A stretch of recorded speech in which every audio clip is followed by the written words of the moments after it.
મુસીબત અમદાવાદ હોય કે ઉત્તર ગુજરાત, દક્ષિણ ગુજરાત, મધ્ય ગુજરાત, ગુજરાતમાં તમામ જગ્યાએ પાણી જ પાણી છે। શહેરો, સોસાયટીઓ પાણી પાણી થઈ ગયું છે। ત્યારે જુઓ મધ્યમાં મુશળધાર વરસાદનો આ ખાસ અહેવાલ।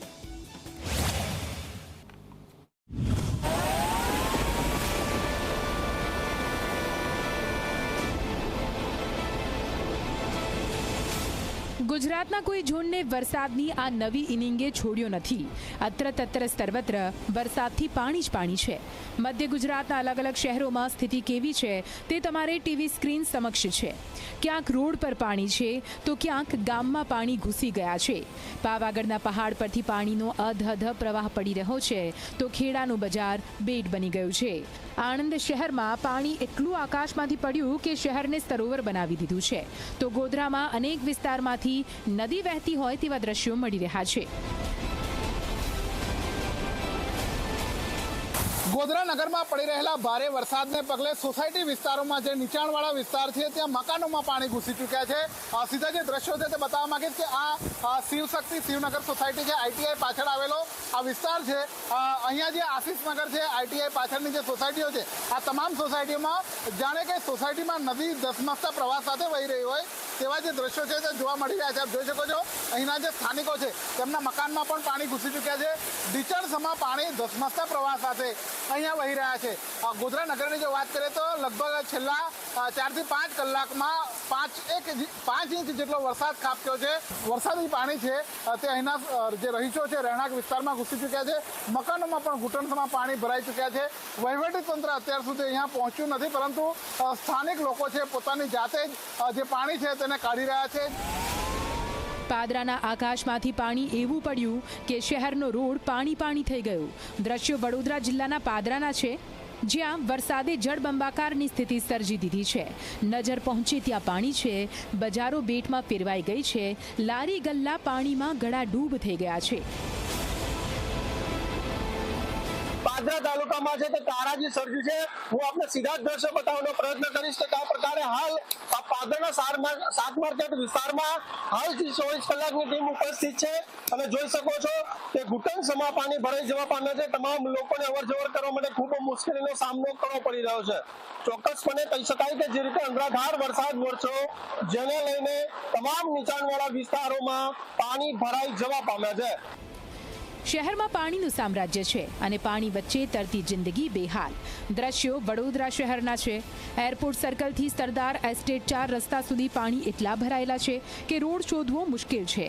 શહેરના તમામ વિસ્તારમાં એટલું પાણી ભરાઈ ગયું છે કે વાહન ચાલકોની અવરજવર જ બંધ થઈ ગઈ છે। વડોદરાની સ્થિતિ આગામી સમયમાં વધુ વિકટ બને તે નક્કી છે। ઉપરવાસમાંથી સતત વરસાદ વરસી રહ્યો છે। વિશ્વામિત્રી નદી છલકાઈ ગઈ છે। આજવા ડેમ ઓવરફ્લો થયો છે, ત્યારે હવે નદી અને ડેમનું પાણી શહેરમાં ઘૂસશે અને પૂર આવશે તે નક્કી છે। મ્યુનિસિપલ કમિશનરે પણ લોકોને સાવચેત રહેવા માટે અપીલ કરી છે। ખૂબ જ ગંભીર પરિસ્થિતિ છે અને ઉપરવાસમાંથી પણ પાણીની આવક ચાલુ છે અને સાથોસાથ વરસાદ પણ વરસી રહ્યો છે, એટલે ખૂબ માત્રામાં પાણી આવવાનું છે। એટલે જે વિશ્વામિત્રીની આસપાસ રહેતા લોકોને સલામત સ્થળે ખસેડી જવા અપીલ કરું છું અને જે વિશ્વામિત્રીની આજુબાજુ લો લાઇંગ એરિયામાં જે લોકો રહે છે તાત્કાલિક અસરથી એ લોકો સલામત સ્થળે ખસે। પુનઃ એકવાર મારે બધાને કહેવાનું, ખૂબ જ પાણી આવી રહ્યું છે, ગંભીર પૂરની પરિસ્થિતિ છે, લોકો સલામત સ્થળે ખસી જાય। મધ્ય ગુજરાતમાં મેઘો મુશળધાર વરસી રહ્યો છે અને આ વરસાદે મહીસાગરના હાલ બેહાલ કર્યા છે।